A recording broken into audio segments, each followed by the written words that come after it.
खबर बागपत से लापता 3 नाबालिग बहनें जम्मू से बरामद की गई है। जम्मू के कटरा से बरामदगी हुई है। ये बड़ी जानकारी इस वक्त हम आपको दे रहे हैं, जहां पर जम्मू के कटरा से पुलिस ने बरामद कर लिया है तीनों नाबालिग बहनों को। तीनों को बाल कल्याण समिति को सौंप दिया गया है। खेत में काम करने के लिए तीनों बहनें गई थी। 17 जनवरी को लापता हो गई थी और पुलिस की 5 टीमों ने कड़ी मशक्कत के बाद जम्मू के कटरा से ये बरामदगी की है।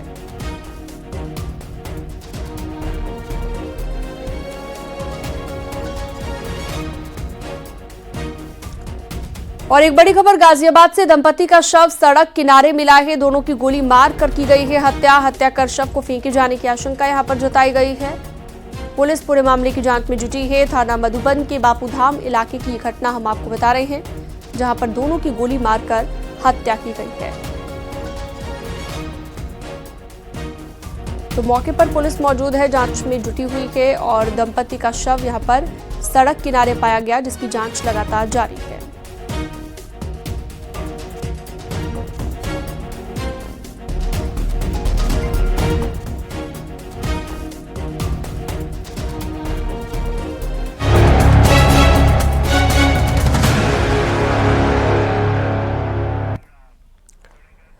तो आपने परिवार में कलह के तमाम कारण देखे और सुने होंगे। क्या मेकअप के लिए किसी परिवार को आपने टूटते देखा है?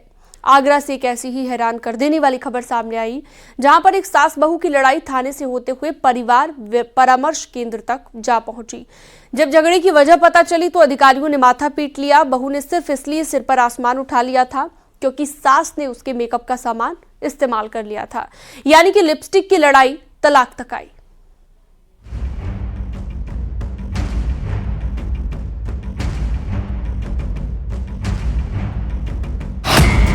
सास बहू का ड्रामा, गवाह बने अफसर।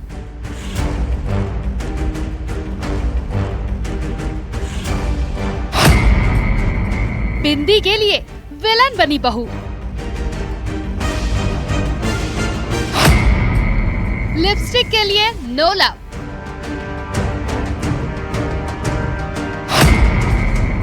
मेकअप की लड़ाई, तलाक पर बात आई।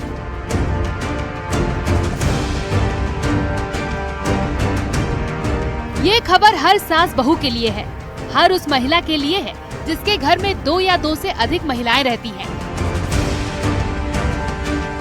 अब एक सवाल है आपसे, इश्क और मेकअप में से किसी एक को चुनने की बात आए तो आप क्या चुनेंगी? शायद आपका जवाब होगा इश्क, लेकिन हैरान मत होना अगर कोई महिला मेकअप के लिए परिवार को छोड़ने पर राजी हो जाए या फिर मेकअप की लड़ाई कोर्ट तक पहुंच जाए, क्योंकि ऐसी ही खबर सामने आई है आगरा से। आगरा के परिवार परामर्श केंद्र में एक गजब मामला सामने आया है। 2 परिवार टूटने की वजह सिर्फ ये बन गई कि बहू की मेकअप का सामान सास इस्तेमाल करती थी। जब बहू ने इसकी शिकायत थाने में की तो पुलिस के अधिकारी भी अपना माथा पकड़कर बैठ गए। यानी महज एक लिपस्टिक परिवार के बिखराव की वजह बन गई। क्रीम और पाउडर ने परिवार में आग का काम किया। मेकअप की ऐसी लड़ाई कि सास बहू आमने सामने आ गई, जैसे पानीपत की लड़ाई हो। अभी तक तो हम इस बात को लेके परिवार परामर्श में होते हैं कि जैसे कि पति शराब बहुत पीता है, सास बहू के झगड़े बहुत ज्यादा होते हैं या दहेज के केस बहुत आते हैं।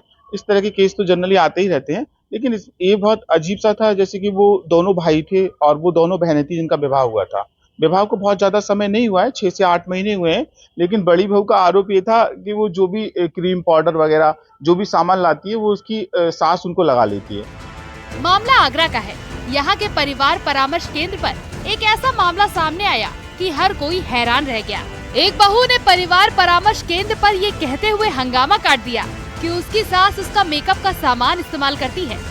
पहले बहू ये विवाद लेकर थाने पहुंची। पुलिस ने केस सुना तो माथा पकड़ लिया। मामला मलपुरा क्षेत्र का है। 2 साल पहले 2 बहनों की शादी एक ही परिवार के 2 भाइयों के साथ हुई थी। शादी के बाद एक बड़ी बहू ने आरोप लगाया कि उसकी सास उसके मेकअप का सामान, लिपस्टिक, पाउडर और क्रीम इस्तेमाल करती थी। जब बहू ने इसका विरोध किया तो सास ने उसके पति से उसकी पिटाई लगवा दी। मामला बेहद पेचीदा और विवाद बेहद अजीब था, लिहाजा पुलिस ने केस परिवार परामर्श केंद्र को रेफर कर दिया। लेकिन यहाँ भी वही लड़ाई। बहू ने आरोप लगाया कि सास उसकी लिपस्टिक और क्रीम पाउडर लगाकर खत्म कर देती है। उसके सजने संवरने के वक्त तो कोई सामान ही नहीं बचता। लिहाजा मेरा गुजारा इस घर में तो मुश्किल है। जो भी क्रीम पाउडर वगैरह जो भी सामान लाती है वो उसकी सास उनको लगा लेती है, और उसको किसी फंक्शन पार्टी में जाना होता है तो वो होते ही नहीं है।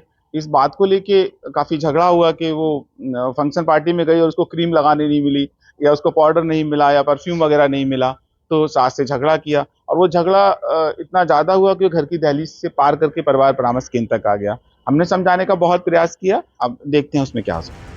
फिलहाल फैमिली काउंसलर ने सास बहू दोनों को समझाने की कोशिश की और सलाह भी दी कि दोनों अपना मेकअप का सामान अलग अलग रखें, लेकिन लिपस्टिक के लिए अपने पति यानी लव को भी छोड़ने को तैयार ये बहू अब तक नहीं मानी है। विवाद जारी है। काउंसलर्स दोनों पक्ष को समझाने की कोशिश कर रहे हैं ताकि परिवार बचा रहे। आगरा से न्यूज़ 18 के लिए ग्रेटर नोएडा में शराब पार्टी में दोस्तों में किसी बात को लेकर आपस में मारपीट हो गई। दीपक नाम के शख्स को आनन फानन में अस्पताल में भर्ती कराया गया, जहां पर इलाज के दौरान उसकी मौत हो गई। मामला थाना दनकौर क्षेत्र के गांव मोहम्मदपुर गुर्जर का है। दरअसल घटना 28 जनवरी की रात की है, जब दीपक अपने दोस्तों की पार्टी में पहुंचा था। शराब पीने के दौरान किसी बात को लेकर लड़ाई शुरू हो गई और इस दौरान कहासुनी और मारपीट हुई। बवाल के बाद दीपक अपने घर चला गया और घर आने के 1-2 घंटे के बाद दीपक की तबीयत खराब हो गई। इसके बाद उसे अस्पताल में भर्ती कराना पड़ा, मगर इलाज के दौरान उसकी मौत हो गई। घटना के बाद थाना दनकौर में केस दर्ज कर लिया गया है।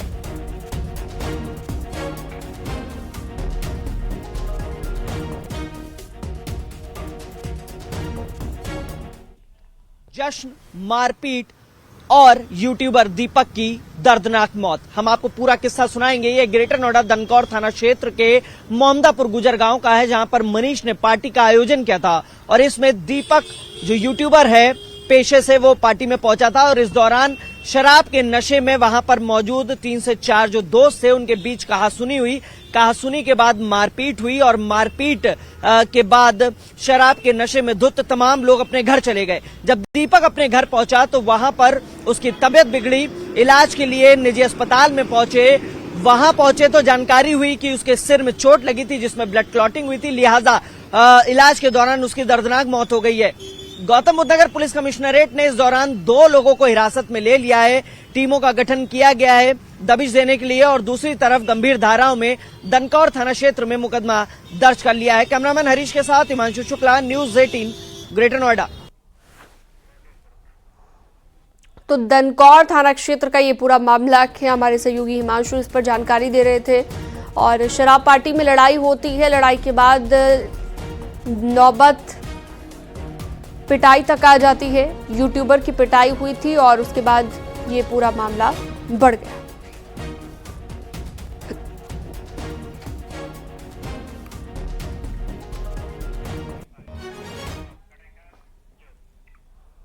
नोएडा में रिटायर्ड आईपीएस के घर पर चोरी। उत्तराखंड के पूर्व डीजीपी विभूति नारायण के घर पर चोरी हुई है और पूर्व डीजीपी के घर गहने चोरी हुए हैं, जो जानकारी इस वक्त मिल रही है। पुलिस ने दर्ज कर लिया है मुकदमा। टीमों का गठन कर जांच शुरू कर दी गई है। मैनुअल और टेक्निकल सर्विलांस की मदद से यहां पर थाना एक्सप्रेस वे क्षेत्र के posh society JP wish town में ये घटना हुई है और पुलिस ने टीमों का गठन कर जांच शुरू कर दी है। मुकदमा दर्ज कर लिया है। पूर्व डीजीपी के घर पर गहने चोरी हुए हैं।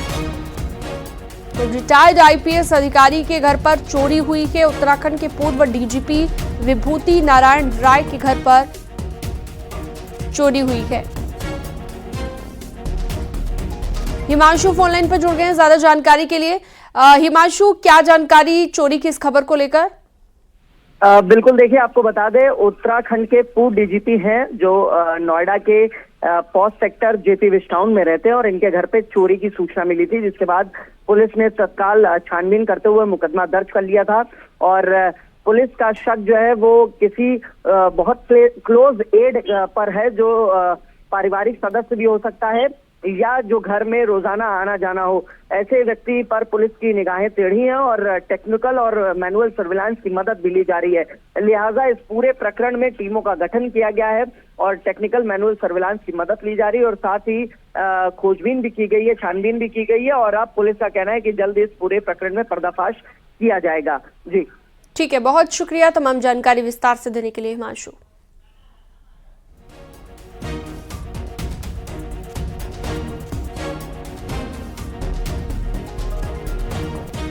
तो पूर्व डीजीपी विभूति नारायण के घर पर चोरी हुई है।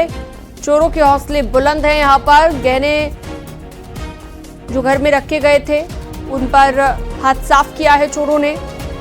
पूर्व डीजीपी के घर पर चोरी की वारदात को अंजाम दिया गया।